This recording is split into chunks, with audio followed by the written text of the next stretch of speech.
नमस्कार, मैं हूं अजय प्रकाश और आप देख रहे हैं जनज्वार। देश में इन दिनों एक बहस काफी तीखी चल रही है और काफी बड़े स्तर पर चल रही है। बॉलीवुड में काम करने वाले एक हीरो ने, अभिनेता जिन्हें कहते हैं, उन्होंने मायावती, उत्तर प्रदेश की पूर्व मुख्यमंत्री जो 4 बार मुख्यमंत्री रही प्रदेश में, उनको लेकर एक टिप्पणी की है जो न सिर्फ स्त्री विरोधी है बल्कि जाति को लेकर भी बेइज्जत करने वाली है। उसको लेकर पूरे देश भर में सवाल उठे हैं। हालांकि उन्होंने माफी मांगी है, अभी तक ऐसी कोई जानकारी नहीं आई है। लेकिन इस बहस के जरिए उस व्यापक समाज तक हमें जरूर पहुंचने की कोशिश करनी चाहिए कि आखिरकार ये मानसिकता आती कहां से है और इतना आसान क्यों होता है चुटकुलों में बोल देना, गालियां दे देना, मजाक उड़ा देना, इतना ऑब्वियस सा क्यों लगता है। इस बात को समझने के लिए इन चीजों की जानकारी और इसके सामाजिक क्या ताना बाना है जिसकी वजह से ऐसा होता है, इन बातों को करने के लिए हमारे साथ अनीता भारती हैं। वह दिल्ली के एक स्कूल में पढ़ाती हैं और उसके साथ साथ वह लेखिका और सामाजिक कार्यकर्ता हैं। अगर आप दिल्ली के सड़कों पर संघर्षों में शामिल होते होंगे तो उनको आप देख सकते हैं। अनीता जी, आपका स्वागत है। सबसे पहले बातचीत की शुरुआत हम यहीं से करते हैं। आपने भी आवाज उठाई थी, मैंने देखा था सोशल मीडिया पर, रणदीप हुड्डा को लेकर कि आखिरकार इतना आसान सा क्यों लगता है इन सिनेमा वालों को, या समाज में टिप्पणियां देखता हूँ लोग कहते हैं अरे ये मजाक है, नहीं करेंगे तो ह्यूमर ही बंद हो जाएगा, व्यंग ही बंद हो जाएगा। देखिए अजय जी, आप जो कह रहे हैं लोगों को लगता है कि भाई मजाक है, तो मैं ये कहूंगी कि मजाक सिर्फ एक ही तरह के लोगों पे क्यों होता है और क्यों नहीं। ऐसा नहीं है कि देश में और महिला नेता नहीं है या और नहीं है, लेकिन ये जो स्पेसिफिक तरीके से दलित विमेन या पिछड़ी औरतें या पिछड़े समाज के लोग जो होते हैं उन पर ये जो व्यंग, ताने या मैं कहूँगी फिक्रे या जो अश्लील बातें जो कही जाती हैं, वो ये बताती हैं कि समाज कितना जातीय पूर्वाग्रह से भरा हुआ है। वो उसके अंदर इतना इनबिल्ट हो गई है जाति व्यवस्था कि वो जब कुछ बोलता है तो उसे ये समझ में नहीं आता कि ये कितना जो है वो कितना अमानवीय है कि हम एक व्यक्ति के खिलाफ ऐसा बोल रहे हैं कि हम उसको इंसान भी नहीं मान रहे। अभी जो लगातार जैसे पिछले कुछ दिनों से लगातार कुछ अभिनेता अभिनेत्रियां या मैं कहूँगी जो भी अलग अलग तरह के लोग जो दलित महिलाओं पे, आदिवासी औरतों पे या फिर जो और हाशिए के समाज के लोगों के, उनको मजाक का पात्र बनाते रहे हैं। और ये मजाक का पात्र रंग को लेकर के, जाति को लेकर के, उनकी गरीबी को लेकर के, उनके शक्ल सूरत को लेकर के, उनका हमने जो क्या बोलते हैं, हमने एक खांचा बना लिया है कि ये सुंदर है, ये असुंदर है, ये जो है ये अगर ये गोरा है तो ये बहुत खूबसूरत है, ये काला है तो बहुत बदसूरत है। मतलब एक तरह से हम ये कहेंगे कि समाज में जो श्रमशील सोसाइटी है, श्रमशील जो कम्युनिटी है, उसके खिलाफ जो एक तरह का एक षड्यंत्र है, वो उसमें जो है वो बहुत सारे तत्व निकले हैं। जाति भी एक सबसे बड़ा तत्व है, क्योंकि तो दलित जाति अनीता हमेशा जी, एक बात जो आप कह रही थी, श्रमशील जो जातियां हैं, तो इसका रिश्ता जो है, जो ये बेइज्जती है या जो बोल देना है, या जो आप कह रही थी कि संस्कृति और जुबान में इस कदर रचा बसा है कि पता भी नहीं चलता कि आप कितना बेइज्जत कर रहे हैं किसी को, कितनी अमानवीय बात कह रहे हैं। तो इसका मेहनत से भी कोई रिश्ता है जिसमें कि इन जातियों पर लगातार टिप्पणियां की जाती? बिल्कुल पूरा है, क्योंकि आप देखिए कि जो श्रम करने वाली जातियां हैं, चाहे वो मैं ये कहूंगी कि और मुख्यतः उसमें दलित जातियां हैं, जैसे जो कूड़ा उठाना या नाली साफ करना या जूते बनाना या और भी तरह के काम, घरेलू कामकाज, वो बड़े ही दयनीय स्थिति में होते हैं और उनको वो बड़ा आसान निशाना है लोगों के लिए कि जैसे मर्जी उनको कहा जा सकता है, क्योंकि उनके लिए कोई विरोध की आवाज नहीं है। सिर्फ दुख की बात यह है कि जो उस कम्युनिटी के वही लोग आवाज उठाते हैं, बाकी लोग आवाज उठाते ही नहीं, क्योंकि ये एक जाति प्रिविलेज है लोगों के लिए और एक उसके लिए एक साधन की तरह इस्तेमाल में रही है, क्योंकि जिस दिन वो जाति छोड़ देंगे तो उनको जाति अधिकार भी छोड़ने पड़ेंगे। तो इसलिए जो है ना जाति छोड़ना चाहते हैं, ना जाति से जो उनको अधिकार मिले, प्रिविलेज मिला है, सुविधा मिली है, एक तरह का एक श्रेष्ठता बोध मिला है, वो उसको छोड़ना नहीं चाहते और नहीं छोड़ने और इसीलिए इस तरह की जो कहावतें हैं, मुहावरे हैं, अश्लील वीडियोस मिलेंगे, फिक्रे मिलेंगे, जोक मिलेंगे, उन्हीं लोगों पे मिलेंगे। क्योंकि अभी भी मेरा मानना ये है अजय जी कि अभी भी उस समाज की पहली पीढ़ी पढ़ करके आई है, उसको एजुकेशन से इतना दूर रखा गया कि वो अपने ऊपर होने वाले अत्याचारों के खिलाफ भी आवाज नहीं उठा पाई। और जब उसने उठाना शुरू किया तभी आप देखेंगे कि किस तरीके से उस पर भद्दे चुटकुले बनाए जाने लगे हैं, कि उनको लगता है कि ये सर पे बैठ जाएंगे, इनको किसी तरीके से डिग्रेड किया जाए ताकि ये लोग अपनी आवाज ना उठा सके, उन पे जातिवादी का तमगा लगा देंगे या उनको कहेंगे कि भाई ये देखिए किस तरीके से जो है ये थोड़े से नंबर लेकर के डॉक्टर बन गए हैं, इंजीनियर बन गए हैं, इनके लिए क्या जरूरत है, इनको तो थाली में परोस के दे दो। ये सब इस तरह की जो खराब बातें वो कही जाती हैं। जी, अच्छा एक चीज देखिए कि सामंती समाज हो तो उनमें ये चीजें बहुत ऑब्वियस होती हैं, लेकिन जैसे एक लाइन अक्सर बोली जाती है देहाती जीवन में, नान जात की मेहरारू गांव भर की भौजाई। इसी तरह आधुनिक समाज आया तो आरक्षण वाला है, जैसे कोई मर गया तो ये बातें आती हैं। लेकिन एक सिनेमा में बैठा आदमी जो भारत की संस्कृति के सर्वोच्च पर बैठा हुआ कहा जाता है, उसकी अभिव्यक्ति में एक मुख्यमंत्री को लेकर आप फर्ज करिए कि वह एक मुख्यमंत्री है जो कि एक देश के सबसे बड़े राज्य को चलाती रही हैं, जाहिर तौर पर बड़ी ताकत है, लेकिन उसको डरता नहीं है, वह चुटकुले में उसको ले आता है। तो वो कौन से संस्कार है कि एक बॉलीवुड का आदमी जो अकेला इकलौता आदमी है, वह करोड़ों के सपोर्टर वाले नेता को चुटकुले में गाली दे देता है। यह ताकत वह कहां से गेन करता है? भारत में वो लूपहोल कहां है?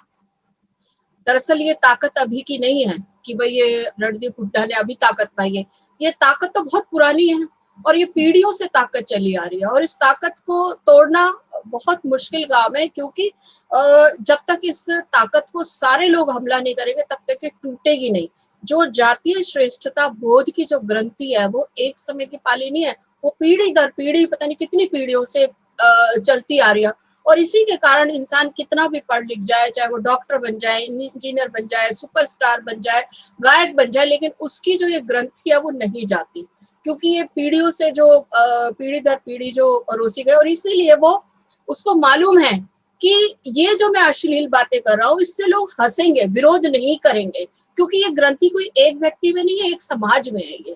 और अगर आप देखिए जब रणदीप हुड्डा ने जब टिप्पणी की तो वहां औरतें बैठी हुई थी, वो भी हंस रही है वो। इसका मतलब ये है कि ये जो श्रेष्ठता मतलब हम जिसे कहते हैं कि भाई औरतें दलित होती हैं और ये सब होती है, वो पिछड़ी, वो उनकी मतलब उनका भी दमन होता, ऐसा नहीं है, बिल्कुल भी नहीं है। अगर ऐसा होता तो औरतें विरोध करती कि आपने एक महिला पे, वो भी इतनी पावरफुल महिला में, जो फोर्ब्स की 100 पावरफुल महिलाओं में गिनती जिनकी आ चुकी है, 4 बार सीएम रह चुकी हैं, और अगर आप उनकी ताकत का अंदाजा लगाइए कि गांव में जब आप जाते हैं तो आप एक वर्ग उनको हिकारत से कहता है कि ये मायावती है, लेकिन दूसरा वर्ग उनको प्राउड से कहता है कि मैं मायावती बनना चाहती हूँ। ये मैंने जब मैं गांव में गई तो मैंने देखा छोटे छोटे बच्चे कहते हैं कि हम मायावती बनना चाहते हैं। तो ये एक मैं ये कहती हूँ कि ये एक लड़ाई भी है, वर्चस्व की लड़ाई भी है, कि वर्चस्व तोड़ने की, वर्चस्व बनाए रखने की जाति के माध्यम से, ये वो भी लड़ाई है।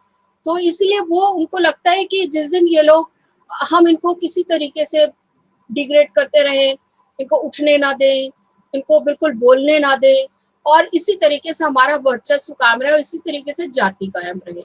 और मुझे लगता है कि वो इसमें जी मैं समझना चाहूंगा आपसे कि जैसे बयान आ गया रणदीप हुड्डा का, तमाम जगहों पर, ट्विटर पर, बाकी जगहों पर लोगों ने कहा इनकी गिरफ्तारी हो, इन पर मुकदमा दर्ज हो, ऐसी कोई कार्रवाई बहुत दिखती नहीं है। क्या मतलब जिस तरह के मुख्यमंत्री को लेकर बोला और उसके बाद कुछ बहुत कार्रवाई नहीं हुई, तो क्या भारतीय समाज की नौकरशाही, राजनीति, सांस्कृतिक दायरे, सामाजिक दायरे, ये सारे ऊपर की मैं बातें कर रहा हूं, जो ऊपर का 5% 7% क्रीम है, क्या उसके अंदर भी ये चेतना और उस कानूनी ताकत नहीं है जो ऐसे लोगों को एक भय, एक डर हो, एक लिहाज हो, एक शर्म आए कि ऐसी बातें नहीं बोलनी चाहिए?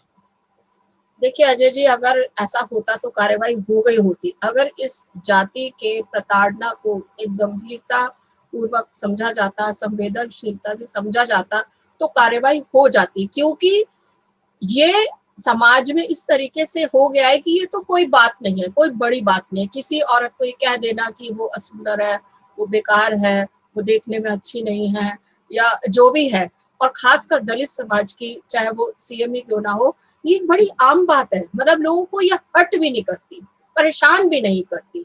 बड़े दुख की बात है कि लोगों को ये लगता है कि क्या हो गया, बोल दिया तो, अरे भाई वो तो उसका मुंह था, उसने बोल दिया, और उसमें उसके क्या हो गया, उसका दिमाग खराब था, बोल दिया। ये सवाल इतना आसान नहीं है कि किसी के मुंह में जो आया वो बोल दिया। ये एक तरह से जो बरसों से पाली गई नफरत है वो है। और ये नफरत ऐसा नहीं कि उस व्यक्ति के मन में बैठे, ये पूरे सिस्टम में है ये नफरत दलितों के प्रति। और ये नफरत ही समय समय पर निकल करके आती है। और नफरत का रीजन भी है। नफरत का रीजन ये है कि दलितों ने जिस तरीके से एक, मतलब आपने बहुत दबाया, बहुत उनको खाने तक को नहीं दिया, उनके स्कूल बंद कर दिया, उसके बावजूद वो कम्युनिटी अपने बलबूते पे निकल के आ रही है, अपने बलबूते पे संघर्ष कर रही है। तो एक बड़ी चुनौती का काम है और इसलिए उसको दबाना जरूरी है। और इसीलिए इस तरह के बीच बीच में ये चुटकुले आना और ये बड़ा आराम से उभर करके आते हैं, ताकि उनकी एक जो है वो जाति की सत्ता कायम रहे। और लोग बड़े अनुकूल हो चुके हैं इस चीज के, जो एक कि चीज मुझे और लगता है। आखिरी सवाल के तौर पर मैं आपसे जानना चाहूंगा, काफी जानकारी दी आपने, कि अगर हम रंग भेद साइज देखें तो हर जाति का आदमी हर रंग का है भारत में, बिल्कुल मिला हुआ। एकाएक ब्राह्मणों में, राजपूतों में आप थारू पा जाएंगे, उनके शकल के लोग, गोरे भी पा जाएंगे, सांवले भी पा जाएंगे, जिनको और सांवला कहते हैं वो भी पा जाएंगे। फिर भी यह जाति, यह दंभ कुंठा जाति क्यों नहीं? जैसे ऐसा तो है नहीं कि गोरे एक समाज में रहते हैं, काले एक समाज में रहते हैं। सभी जातियों में सभी रंग, साइज, ऊंचाई, निचाई, तौर तरीके के लोग, तो भी ये घमंड जाता क्यों नहीं है? इसकी मानसिकता को आप कैसे देखते? देखिए, घमंड इसलिए नहीं जाता ना, क्योंकि मैं वही कह रही हूँ कि जाति अपने आप में घमंड का कारण है।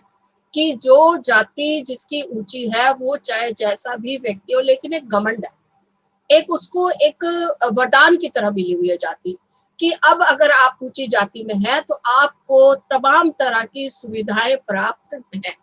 आप ना चाहते हुए भी उन सुविधाओं में आपको मिलेगी। आपसे कोई छुआछूत का व्यवहार नहीं करेगा।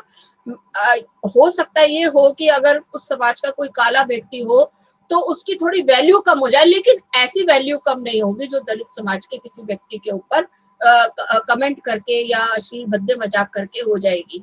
क्योंकि वो है तो ऊंची जाति का ही, पूजनीय तो है ही, वो लोगों के लिए सम्माननीय तो है ही, चाहे वो जैसा भी हो। तो इसलिए जो है मुझे लगता है कि और कई बार जो है क्योंकि इजी टारगेट समाज में जो उपलब्ध है, तो इजी टारगेट को ही तो वो करेंगे। अपने समाज को देखिए, जाति की जो संरचना होती है वो ये होती है कि हम अपनी जाति के लिए लड़ते हैं, तो अपने ही समाज की औरतों का वो मजाक घर में पीट सकते हैं, लेकिन बाहरी तौर पे मजाक नहीं उड़ा सकते, क्योंकि वो उनका मजाक उड़ना होगा। पितृसत्ता है ना ये, कि वो अपनी औरतों को कैसे जलील करेंगे। एक ब्राह्मणिकल वैल्यू ये भी है कि औरत मेरी संपत्ति है, तो मैं अपनी औरत को बाहर कैसे जलील करूंगा, मैं दूसरों की औरत को जरूर कर सकता हूँ। और उस सोसाइटी की तो मेरा हक बनता है जो एक बड़ी ही दयनीय स्थिति में रहे हैं, जिनको कोई राइट नहीं थे, उनपे तो मेरा अधिकार बनता है उनको जलील करने का। और यही जो ग्रंथि श्रेष्ठता बोध की या घमंड कहें, जिसको आप घमंड कह रहे हैं, यही घमंड जो है वो अपने समाज पे घमंड करना सिखाता है और दूसरों से नफरत, घृणा करना सिखाता है। तो मुझे लगता है कि अगर दूसरे लोग जो है वो अगर वो अपनी सोसाइटी, विद इन सोसाइटी में कम भी हो, काले हो या जो भी है, जो इनके पैरामीटर है उससे अलग जाते हो, तो ये उनको उतना टॉर्चर नहीं करते हैं।